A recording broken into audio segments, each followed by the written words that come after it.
विद्यार्थियों की आवाज़ बढ़ने के लिए और जो विद्यार्थियों के बीच से हमने मुद्दे निकाले हैं उनको समाज में पहुंचाने के लिए और विद्यार्थियों की आवाज़ को सरकार तक पहुंचाने के लिए आज की प्रेस कॉन्फ्रेंस रखी गई है। अगर आज की प्रेस कॉन्फ्रेंस की हम विशेष बातें करें तो विद्यार्थी परिषद ने लॉकडाउन के समय 4 बार सरकार को मांग पत्र विद्यार्थियों के हितों के लिए भेजा है और अभी 26 अगस्त को भी हमने एक ज्ञापन सरकार को भेजा है।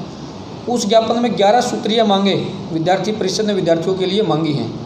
उसमें अगर हम प्रमुखता से मांगों की बात करें तो उसमें एक मांग है कि पिछले वर्ष सरकार द्वारा लगभग सभी कोर्सों में 2 से 3 गुना फीस बढ़ा दी गई थी, तो उसका विद्यार्थी परिषद ने उसका विरोध किया। उसके हम देखें जगह जगह विद्यार्थी परिषद ने कॉलेजों में तालाबंदी भी की।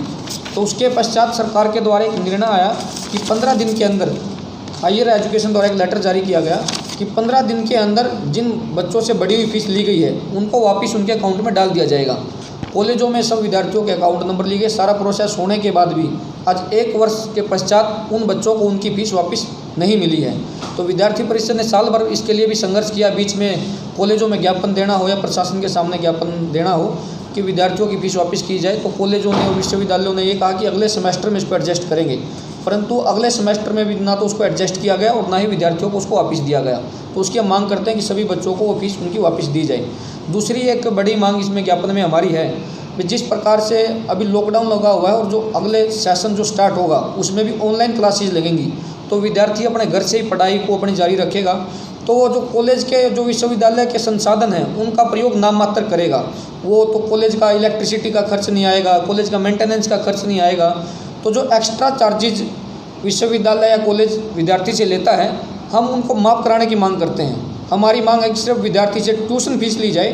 ट्यूशन फीस के अलावा जितने प्रकार के एक्स्ट्रा चार्जेज हैं वो सब चार्जेज विश्वविद्यालय द्वारा महाविद्यालय द्वारा माफ़ किए जाए और छात्रों को उसका एक लाभ मिले कि वो ऑनलाइन अपने घर से पढ़ाई कर रहा है तो उतना ही वो पे करे, उसको ज़्यादा बोझ ना पड़े। तीसरा इस ज्ञापन में एक जो बड़ा विषय है कि रीअपियर के विद्यार्थियों को लेकर अभी तक स्थिति स्पष्ट नहीं की है। जिन बच्चों की पिछले सेमेस्टर में रही थी तो अब की अंतिम वर्ष में उनको लेकर कि भी क्या उनका स्थिति रहेगी, वो परीक्षा कैसे दे पाएंगे, एक स्थिति स्पष्ट करने की मांग हमने सरकार से की है कि किसी भी विद्यार्थी का 1 साल ना खराब हो और जिन बच्चों को पीछे री आई हुई थी उनको भी एक एग्ज़ाम कराने का उनको भी मौका मिले। एक ऐसा 11 सूत्रीय मांग पत्र हमने तैयार किया है। एक इसमें विषय जो है कि अभी जब ट्यूशन फी हम जमा कराएंगे, कॉलेजों में विश्वविद्यालयों में फीस जमा कराएंगे, तो आज आमदनी के साधन लोगों के घटे हैं, तो बच्चों को एक प्रकार की छूट दी जाए कि वो अपनी फीस को किस्तों में जमा कराए। अभिभावकों को बच्चों को ऐसी छूट रहनी चाहिए, वो किस्तों में अपनी फीस को जमा करा सके। ऐसा ही एक इसमें विषय हमारा है कि जब पिछले मार्च में ही ये अपना लॉकडाउन लग गया था, उसके बाद कैंपसों से बच्चे अपने घर चले गए थे। तो जब बच्चे अपने घर चले गए तो उन्होंने कॉलेजों के विश्वविद्यालयों के संसाधनों का प्रयोग नहीं किया, तो उनसे जो छात्रावास का शुल्क लिया गया था, जो मेस का शुल्क लिया गया था, जो लाइब्रेरी का शुल्क लिया गया था, वो भी विद्यार्थियों को वापस किया जाए। एक ऐसा 11 सूत्रीय मांग पत्र हमने सरकार के सामने रखा है। और मैं आपको जानकारी देना चाहूँगा कि इससे पहले भी 3 बार हमारा प्रतिनिधिमंडल शिक्षा मंत्री से मिल चुका है। 3 बार हमने, एक 4 जून को हमने ज्ञापन भेजा, एक 14 जून को हमने ज्ञापन भेजा और एक 30 जून को हमने ज्ञापन भेजा।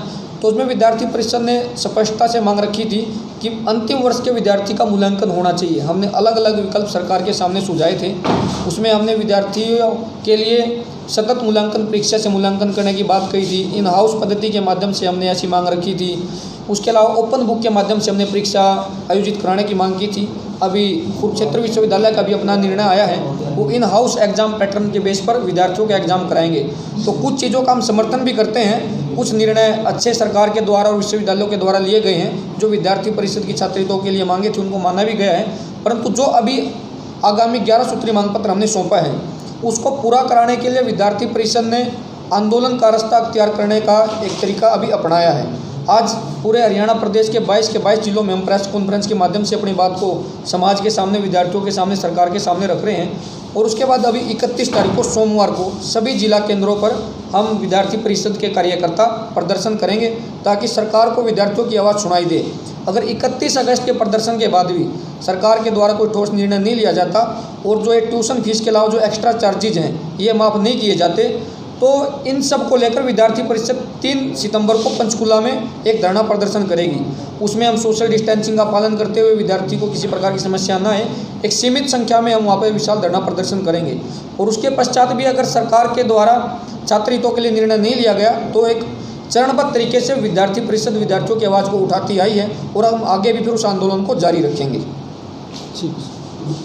ABVP हरियाणा क्या लगा रखी है पेपर ना हो, उस पर आपकी क्या प्रतिक्रिया है? इसमें विद्यार्थी परिषद का हमेशा से स्पष्ट मत है कि जो अंतिम वर्ष का विद्यार्थी है उसको कोविड-19 प्रमोटेड डिग्री ना मिले, उसका किसी न किसी प्रकार से मूल्यांकन होना चाहिए, ताकि जब वो कल कहीं भी अपने भविष्य में जाएगा, अपने नौकरी करेगा, अपने करियर को संवारने के लिए जाएगा, तो उसमें एक स्वाभिमान की भावना होगी कि मैंने 3 साल 4 साल डिग्री के लिए मेहनत किया है और लास्ट में मेरे को कोविड-19 से प्रमोटेड डिग्री ना मिलकर मेरी मेहनत से अर्जित डिग्री मेरे को मिली है।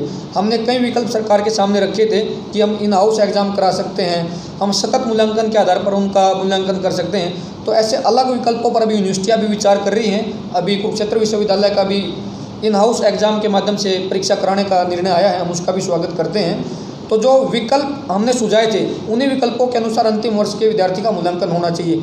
और जो लोग ये कह रहे हैं कि भी सभी को मास प्रमोशन कर दिया जाए, सबको प्रमोट कर दिया जाए, वो विद्यार्थियों के हितैषी नहीं है। वो अपनी राजनीतिक रोटियां सेकने के लिए तो आज विषय उठा रहे हैं, परंतु उसका दीर्घकालिक नुकसान विद्यार्थियों को होगा। और विद्यार्थी परिषद विद्यार्थियों के नुकसान को रोकने के लिए और विद्यार्थियों के भविष्य की चिंता करते हुए ये मांग हमने रखी है।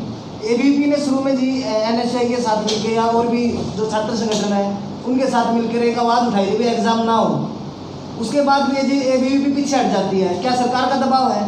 नहीं, विद्यार्थी परिषद किसी के दबाव में काम नहीं करती। विद्यार्थी परिषद ने कभी इस प्रकार की मांग उठाई नहीं कि सभी विद्यार्थियों का मास प्रमोशन हो। हमने हमेशा से अंतिम वर्ष के जो विद्यार्थी हैं उनके लिए परीक्षाओं का हमने विकल्प सुझाए थे और हम हमेशा से मांग करते हैं कि अंतिम वर्ष के जो विद्यार्थी हैं उनकी एग्ज़ाम होने चाहिए, उनका मूल्यांकन होना चाहिए। ये पिछले आप हमारे अभी 3 ज्ञापन मेरे पास हैं। अगर 3 ज्ञापन 4 जून और 15 जून और 30 जून को दिए हैं, प्रत्येक ज्ञापन में देखो 4 जून को जो ज्ञापन है उसमें पहले ही मांग हमारी थी कि ऑफलाइन और ऑनलाइन परीक्षाओं की अपेक्षा कैरी ओवर, ओपन बुक परीक्षा, प्रोजेक्ट रिपोर्ट तैयार करना, सतत विद्यार्थी मूल्यांकन, इन हाउस परीक्षा सहित विभिन्न परीक्षा पद्धतियों को अपनाया जाए। ये 4 जून को हमारा प्रतिनिधिमंडल शिक्षा मंत्री से मिला था। तो हमारी पहले से लेकर लास्ट तक ये मांग रही है कि जो अंतिम वर्ष का विद्यार्थी है उनका किसी न किसी प्रकार से मूल्यांकन होना चाहिए।